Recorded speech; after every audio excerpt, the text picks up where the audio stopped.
महिमान्वितुडै मेघवाहनुडै వచ్చుచున్నాడు రాజాధిరాజు మహిమాన్వితుడై మేఘవాహనుడై వచ్చుచున్నాడు.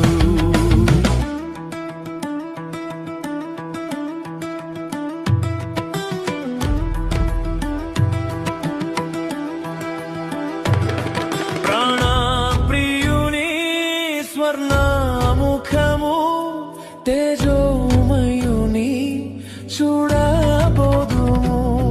ప్రాణప్రియుని స్వర్ణముఖము తేజోమయుని చూడబోదుము. తేజోమయుని చూడబోదుము. రాజాధిరాజు మహిమా